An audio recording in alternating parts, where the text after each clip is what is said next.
Welcome back to the farm. We are midway through our second week of planting.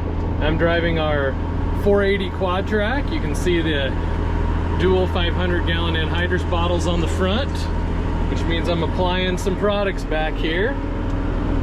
That's for our anhydrous source of nitrogen. That's a 750-gallon bottle back there.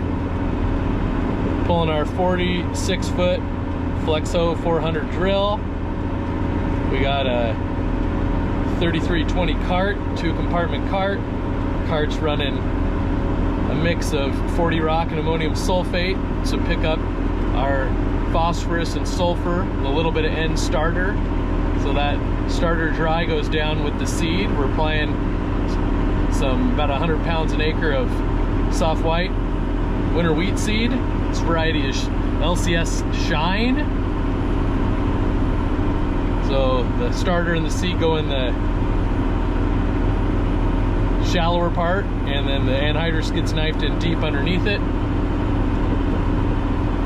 I'm actually running a prescription variable rate map, which is pretty cool. We've got hydraulic drives on this cart and multi-section shutoffs. I'm able to apply varying rates of seed, starter, and nitrogen across the field in the different quality zones. You can see I'm in a pretty high quality zone, dark blue, right now, and it's running 115 pounds of N. And you can see the map of, I call it the Minnesota field. Looks like upside down Minnesota that I'm doing now. It shows where the prescription areas are and where we're at, where we're running right there. You can see we're coming into a lighter area, lighter soil. You can see that there's a few rocks out there in it, and so it's not as productive. So we're going down to lower rates of product across there. Why waste the money on inputs there if it's not going to produce the crop? Plus, it's kind of good nutrient management to just put out there exactly what the different zones need. Kind of got a low zone. This would be a low zone. Medium zone is kind of medium blue, and then a high zone is the dark blue for the really good soil.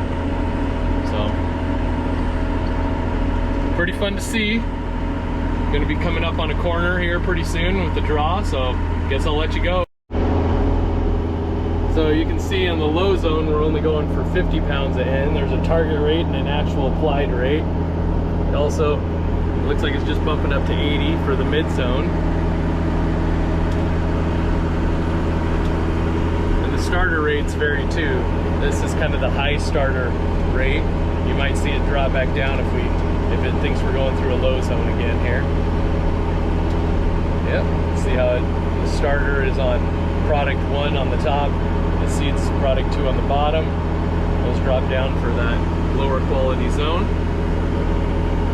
Pretty cool to see how all this works. Now you'll see it go back up as we move to our medium zone and back to a high zone. In the high ground, we actually are running a little lower rate of some of our starter. The mid zone showed that it needed the starter the most. So that really good ground's a little richer. It didn't, even though it produces more, it still didn't need as much. So we've taken different soil samples in each of the zones throughout the field and hopefully really nailed down this prescription. You can see what some of these other things are doing. Those are the air pressures for my air drill. In each tank you have to have good air pressure on them to make the air carry the starter and the seed to every tube back there on each of the 46 openers. We've got an opener every foot. It's a paired row, which means it shoves seed and fertilizer out either side. Mostly 5-inch paired rows, 5-inch wide opener. Some of them are 4-inch. You can see my fan speed for how quick the air is blowing through. Tells you how much product of dry, how much product of seed I have left. I filled recently. You can also vary to the other screens. My limiting factor for each fill is my starter seed. I got 38.9 acres until I need to fill again. Nice view here in the Tammany Valley. Looking at City of Lewiston, some fields I seeded earlier down below.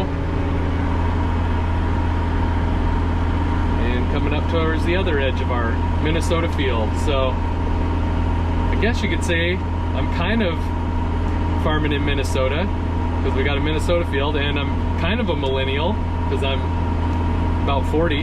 So maybe I'm the Minnesota millennial farmer today.